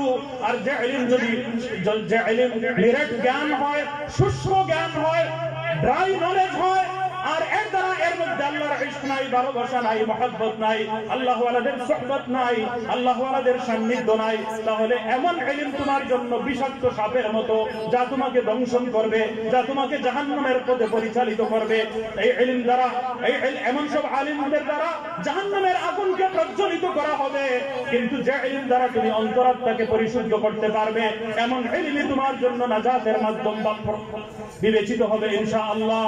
এমন ইলম যদি আপনারা পেতে চান, তাহলে আল্লাহ ওয়ালাদের সান্নিধ্য, বুজুর্গানে দ্বীনের সান্নিধ্য, যারা সুন্নাতের পরিপূর্ণ অনুসারী বুজুর্গানে দ্বীন, তাদের সুহবত ইখতিয়ার করতে হবে। এর মাধ্যমে আমাদের আমল হবে। না হয় শুধু স্টাডি দ্বারা, শুধু অধ্যয়ন দ্বারা, শুধু বই পড়ে আমরা জ্ঞান অর্জন, আমরা দ্বীনের উপর পরিপূর্ণ আমলকারী আমরা হতে পারবো না, সুন্নতের পরিপূর্ণ অনুসারী আমরা হতে পারবো না। কিন্তু বন্ড পীরের কাছে যাবেন না, দুঃখায় পড়বেন না। সত্যিকার অর্থে সুন্নতের অনুসারী হযরত উলামায়ে দেওবন্দের আদর্শে অনুপ্রাণিত যে সমস্ত বুজুর্গানে দ্বীন আল্লাহ ওয়ালা রয়েছেন, হযরত শেখুল ইসলাম সৈয়দ হুসাইন আহমদ মাদানী রাহমাতুল্লাহি আলাইহির খুলাফায়ে কেরামের সিলসিলার যে সমস্ত বুজুর্গানে দ্বীন, হাকিমুল উম্মত মুজাদ্দিদে মিল্লাত মাওলানা আশরাফ আলী সাহেব থানভী রাহমাতুল্লাহি আলাইহির সিলসিলার যে সমস্ত বুজুর্গানে দ্বীন, কুতবে আলম শেখুল হাদিস মাওলানা জাকারিয়া রাহমাতুল্লাহি আলাইহির সিলসিলার যে সমস্ত বুজুর্গানে দ্বীন, এই সব সুন্নতের অনুসারী বুজুর্গানে দ্বীনের সান্নিধ্যে খালি দুনিয়ার লাভের জন্য, ব্যবসার উন্নতির জন্য যাব না, নিজের আত্মশুদ্ধির জন্য যাব, আত্মসংশোধনের জন্য যাব, আল্লাহ সঠিক আখলাক এবং চরিত্র গ্রহণের জন্য আমরা যাব। এই কয়েকটা নসিহত আমি করলাম। আল্লাহ তাআলা আমাকেও এসবের উপর আমল করার জন্য তৌফিক দান করেন, আপনাদেরকেও যেন তৌফিক দান করেন। অনেক মা বোন মাশাআল্লাহ এই জলসার আওয়াজ শুনছেন, আপনাদেরকে বলবো আপনাদের বাচ্চাদেরকে দুনিয়ার স্কুলের শিক্ষা দেন, কলেজের শিক্ষা দেন, আধুনিক শিক্ষা, দুনিয়াবী শিক্ষা সব জায়েজ আছে, কিন্তু কালিমা, নামাজ, কোরআন শরীফের তালিমকে ফরজ মনে করবেন, না হয় জাহান্নামের লেলিহান আগুন থেকে বাঁচতে পারবেন না। যে কোনো মূল্যে বাচ্চাদেরকে আপনারা জাহান্নামের আগুন থেকে বাঁচাবেন, না হয় নিজেরা জাহান্নামের আগুন থেকে বাঁচতে পারবেন না। আর বর্তমান সময়ে অশ্লীলতা, নগ্নতা, বেহায়াপনা, বেপরদা যে যুগ আরম্ভ হয়েছে, অন ইসলামিক কৃষ্টি কালচারের মাধ্যমে যেভাবে চরিত্র ধ্বংস হচ্ছে, যেভাবে পর্দা এবং হায়া, শরম, লজ্জা শেষ হচ্ছে, এর দ্বারা আমরা সুসন্তানের আশা করতে পারি না, সুন্দর সমাজে আমরা আশা করতে পারি না। এই পর্দার ফরজ বিধানের উপর আপনারা অবশ্যই আমল করবেন। এই একটা ওয়াজ যদি জানতে নিয়ে যেতে পারেন যে আমরা বাচ্চাদেরকে প্রাথমিক ইসলামী শিক্ষা আমরা জরুরি ভিত্তিতে দেব, নামাজি হিসাবে গড়ে তুলব, দ্বীন এবং ইসলামের শিক্ষা বাধ্যতামূলক আমরা করব, আর তাদেরকে উত্তম চরিত্র আমরা শিক্ষা দেব, আর দ্বীনি ওয়াজ নসিহত আমরা সব সময় শুনব। আর চোখের গুনাহ থেকে, মুখের গুনাহ থেকে, হাতের গুনাহ থেকে, জবানের গুনাহ থেকে যদি না বাঁচেন, ঈমান আপনারা লাভ করতে পারবেন না, পরিপূর্ণ মুসলমান হতে পারবেন না। গীবত মহিলাদের মধ্যে অনেক বেশি, অথচ গীবত জিনার চেয়ে বেশি নিকৃষ্ট বড় কবিরা গুনাহ। এই গুনাহের মধ্যে মহিলারা বেশি ব্যস্ত থাকতে দেখা যায়, অন্যের নিন্দা করা, অন্য নিয়ে আলোচনা করতে থাকা, সমালোচনা করতে থাকা, এগুলো বাদ দিয়ে দেবেন। যখনই ফ্রি থাকবেন সুবহানাল্লাহি ওয়া বিহামদিহি সুবহানাল্লাহিল আযীম সুবহানাল্লাহি ওয়াল হামদুলিল্লাহি ওয়া লা ইলাহা ইল্লাল্লাহু ওয়াল্লাহু আকবার আস্তাগফিরুল্লাহ ইন্নাল্লাহা গফুরুর রহিম। এখন তো আরম্ভ হইছে কিটা সুবহানাল্লাহ সুবহানাল্লাহ সুবহানাল্লাহ সুবহানাল্লাহ দিকে চলে, আর মাঝখানে সুবহানাল্লাহ সুবহানাল্লাহ পড়িয়া ও গুন্ডা মুখ দেশন কি সিল্লাত বহুরে খার কাছে দুই গেলা সুবহানাল্লাহ সুবহানাল্লাহ সুবহানাল্লাহ ও আরম্ভ হইছে কি ফজলত, মানে তাসবিহ মাঝখানে ইও গীবত থামাই গেছে কি, ঠিক কি না? তো তাসবিহ আল্লাহ আল্লাহ এটাও চলে, আর লগে গীবতও চলে। আর পর্দাহীনতা সমাজের মধ্যে এরা বাড়ছে। খালি নিজে পর্দা থাকলে হইতো না, নিজের বাচ্চাইন্তরে পর্দা রাখতে হইব, ফুড়িন্তরে পর্দা রাখতে হইব, নিজের ফুয়ার বউ হলেরও পর্দা রাখতে হইব। এখন নিজের এক ফুয়ার কাছে ফুড়ি এক ফুয়ারে বিয়া দিছ, এখন নিজের সরু ফুয়াইনি কোনছে কই দেওয়ার কইলেন দেওয়ার, এই দেওয়ার যারা দেবর এরা ইয়া দেখা যায় বুলকা বুলকি করে, তো বাদে হরি একবারে এক পর্যায়ে বাধ্য ইয়া কইলেন মা আর ফাটতে না, এগুলো গেছ থেকে নিবিতে ফাটতে না, আর দেখা দিলাই স্যার যেটা করবে নিজের ভাই মনে করি লাইছে কোন নাউজুবিল্লাহ। ও হরিও দেখা যায় তাই না হাতিয়ার ডালি দিলা আর ঘরের মধ্যে পর্দা নাই। এই সমস্ত পর্দার খেয়াল না রাখার কারণে চৌকর গুনাহ, দিলর গুনাহ, অন্তরের গুনাহ আর গীবত শিকায়তের কারণে জবানের গুনাহ আর 24 ঘন্টা ফেরেশতা হলে এগুলা লেখা আছে। ডরাইবার দরকার, আমার আমলনামা জীবন শেষ হয়ে যায়, খুব তাড়াতাড়ি জীবন শেষ হয়ে যাব, আর কিয়ামতের দিন আমার আমলের দপ্তর যে সময় আল্লাহর দরবারে পেশ করা হইব, তখন দেখা যাইব লক্ষ লক্ষ গীবত আমি করছি, হাজার হাজার গীবত আমি করছি, সবগুলা কবিরা গুনাহ, সবগুলা জিনার চেয়ে বেশি নিকৃষ্ট গুনাহ। এইগুলা থেকে আপনারা বাঁচিয়ে থাকার চেষ্টা করবা। আল্লাহ তাআলা তৌফিক দান করুক। এই ওয়াজগুলার ফায়দা হইব তখন যখন এলাকার সারা মানুষ পরিপূর্ণ মুসলমান হইতাম পারমু, পরিপূর্ণ নামাজি হইতাম পারমু, পরিপূর্ণ রোজাদার হইতাম পারমু, গীবত শিকায়ত থেকে বাঁচিয়ে থাকতাম পারমু, সুদ থেকে বাঁচতাম পারমু, ঘুষ থেকে বাঁচতাম পারমু, কবিরা গুনাহ থেকে বাঁচতাম পারমু, বেপরদাগিরি থেকে বেপরদা হওয়া থেকে বাঁচতাম পারমু। তখন এটা ওয়াজ সফল হইব।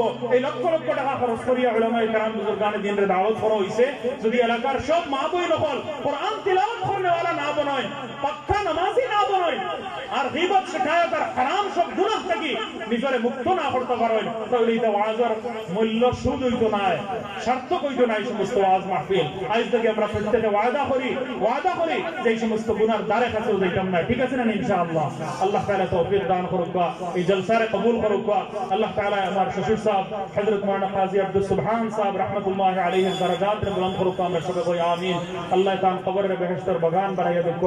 আল্লাহ তাআলা তান সব اولاد হলরে কবুল করুক। মাওলানা হাফিজ কাজী আব্দুর রহমান সাহেব বড় ছেলে লন্ডনের স্টেপনি শাহজালাল মসজিদের ইমাম, দ্বিতীয় ছেলে শেখ কাজী লুৎফুর রহমান সাহেব লন্ডনের সবচেয়ে বড় মসজিদের পেশে ইমাম ও খতিব, আর সারা দুনিয়ার মধ্যে সুনামের অধিকারী ব্যক্তিত্ব, সুবহানাল্লাহ। তো আর কাজী আশিকুর রহমান অনেক বড় কারি, ইমাম, খতিব, এরপরে কাজী শফিকুর রহমান অনেক বড় বিজনেসম্যান, কিন্তু মাশাআল্লাহ দ্বীনে আবেগে পরিপূর্ণ। আর কাজী আবিদুর রহমান ছোট ছেলে, সবরে মাশাআল্লাহ দ্বীনের লাইনে রাখার লাগি হযরত মাওলানা কাজী আব্দুল সুবহান সাহেব উত্তম আদর্শ আসলা, আর اولاد হলরে দ্বীনের উপরে রাখার লাগি সারা জীবন কুরবানি দিয়া গেছেন। এই ক্ষেত্রে পরিবারে ইসলামী বানানোর লাগি তাইনে উজ্জ্বল আদর্শ আমরা লাগি। আল্লাহ তাআলা তাম দরজাত রে বুলন্দ করুক। আল্লাহ তাআলা এই পরিবারের সবরে আল্লাহ তাআলা কবুল আর মঞ্জুর করুক, কবুলিয়তের শর্ত দান করুক, আল্লাহ তাআলা ইখলাস দান করুক, আর নাম দামর ফিতনা থেকে আল্লাহ তাআলা বাঁচিয়ে রাখুক। বরং হযরত শেখ মামুর খানী রাহমাতুল্লাহ আলাইহির পুরো ফ্যামিলি اولاد সব জায়গা আলিম হাফিজ হল শত শত মাশাআল্লাহ, এরা সবরে আল্লাহ তাআলা কবুল করুক, আপনারা সবরে কবুল করুক, এই এলাকারে কবুল করুক, আর আল্লাহ তাআলা এই এলাকার মধ্যে খুশুসি রহমত নাযিল করুক। এই এলাকার কবরস্থানের মধ্যে যত মুসলমান পুরুষ মহিলা হল শহীদ আসল আল্লাহ তাআলা সবরে মাফ করিয়া কবরগুলোর বেহেশতের বাগান বানিয়ে দেখ। আমরা সবাই কই আমিন। এই মাদ্রাসার সাহায্য হইল কি আর্থিক সাহায্য যেমন হতা, এর চেয়ে বড় সাহায্য হইল গিয়া প্রত্যেকে বাচ্চা পড়াইতা, اولاد পড়াইতা, আর এই মাদ্রাসারে আবাদ রাখতা, আর বাধ্য করতা মাদ্রাসা কর্তৃপক্ষ করে তাইলেন যাতে এই মাদ্রাসার 3-4 গুণ বড় বানাইতে পারেন, আরো বড় বানাইতে বাধ্য হইছেন কি আপনারা প্রত্যেকে বাচ্চাই করে ইসলামী শিক্ষা জরুরি ভিত্তিতে দিবা, স্কুলে পড়াবা, কলেজে পড়াবা, কোনো আপত্তি নাই, কিন্তু নামাজি হইতে হইব, গুনাহ থেকে বাঁচিয়ে থাকনেওয়ালা হইতে হইব, আর দ্বীনের উপরে কায়েম থাকতে হইব, ঈমান আর ইসলাম রক্ষার ব্যবস্থা করতে হইব। আর নইলে এই সামান্য দুনিয়ার লাগি চিরস্থায়ী জাহান্নামরে আমন্ত্রণ জানানোর শামিল হইব। আল্লাহ তাআলা আপনার বুঝার আমল করার তৌফিক দান করুক। ওয়া আখিরু দাওয়ানা আলহামদুলিল্লাহি রাব্বিল আলামিন।